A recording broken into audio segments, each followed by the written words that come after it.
Kaya nga nagmamadali ako. Akala ko naman legit ka. Kasi ako naman talaga, minsan nga pag may narikid dyan, tinutubos ko pag kaya sabi ko sa sarili ko, So, sabi ko sa kanila ma'am na hindi imposible to, gagawin ko to para sa inyo, o ipakita sa inyo kung gaano kabuti yung kalooban ni Madam Diwata.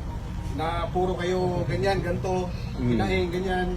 Eh, hindi niyo totoo yung ma'am, pasensya lang, medyo speechless ako kasi natupad na yung pangarap ko. Okay lang po.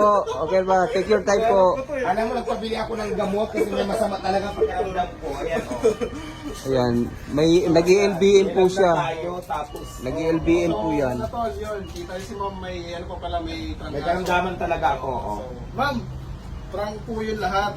Kunwari lang yun. And salamat, saludo po sa inyo. So ayan, binalik niya yung 500 pesos. Actually, legit talaga yan. Kasi Wow. ang sabi niya sa akin na wala siyang panggas o pa siya ng piso. Sabi ko, full tag 500, pwede na yun. Ano? Wow, Motor lang galing. naman. So, Kita prank niyo lang naman. pala yun. It's a prank. Guys, alam niyo na guys na yung naman nagsasabi dyan na lumalaki na daw yung ulo ni Madam Diwata. Eto, patunayan ko sa inyo ngayon na kung totoo kayong tao, hindi ganun mga tol. Hindi ganun mga tol. Oh, sinasabi ko sa inyo. Pakita niyo sir na lumiinom siya ng gamot. Tanggapin niyo po yung ano ko ma'am, munting gift ko sa inyo. Kaya may regalo si kuya ha. Dahil sweet akong tao, sweet din ibibigay ko sa inyo ma'am. Ma'am, pagpasensyahan pero galing sa puso ko Kuya, alam mo, galing sa puso ko feeling yan. ko may kakahol na naman ito. So, yun, Talaga. Ayan, napaka-sweet mo ng mga sukulit. Wow. Yung mga tol. Ma'am, salamat ma'am dahil napagbigyan niyo ako kanina. Na-prank pala si Diwata, Na-prank, guys. it's a prank. Nagkaroon tuloy ako ng tobre Sabi noon. ng mga viewers ko, pwede ba daw kitang yakapin? Ah, pwede, gusto mo, i-kiss mo pa ako. So, yun mga tol, yun. It's a prank. Guys, may ano ha, partida, mayroon pa pong lagnat si Diwata at nag-LBA pa po. So mga tol, nasaksihan niyo na ma'am, makikita lahat ng mga ano to, mga viewers natin ma'am na Shout out viewers. Anong pangalan ng channel mo, kuya? Mark Style Ano? Vlog. Sa TikTok, sa YouTube. Mark Style Vlog. Shout out. It's a prank. Guys, thank you so much kay Madam Ang dami Diwata. dito nag-vlog. Ikaw naman prank pa ako.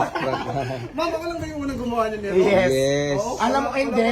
Doon sa hihingi ng tulong, marami talaga. Kaya lang siyempre ako, pinipili ko din naman yung deserve. Akala ko kasi parang naubusan ka talaga ng panggasolina. Sabi ko para makauwi to, kailangan siguro talaga. Kaya nagbigay ako sa'yo. Actually, Kinakabahan ako kanina ma'am. galing ako ng CR, no? Nagmamadali nga ako kasi nagtatay nga ako. Tapos may lagnat ako. Tapos sabi mo, talaga ba? Sabi ko, yan, legit yan pag hindi scam. Gumanon ako kasi gano'n naman ako, prangkahan tayo eh. Tapos gumanon na ako kasi may order na din ako ng mga kailangan ko. So, it's a prank. It's a prank. So mga tol, si Madam mga tol. So, thank you so much ma'am. Thank you so much. Salamat sa chocolate ha. Okay. Napaka-sweet mo naman. Baka may kumahol na naman. Bigyan ko kayo ng chocolate. Ma'am, pwede ba pakis ako dito? Sige. Ma'am, thank you so much po. Sige. Mabuhay po. More blessings po. More blessings po. Kita mo, na-prank pa pala si Diwata. Diba? Talaga nakita ko kanina. Oo. Vlogger yun eh.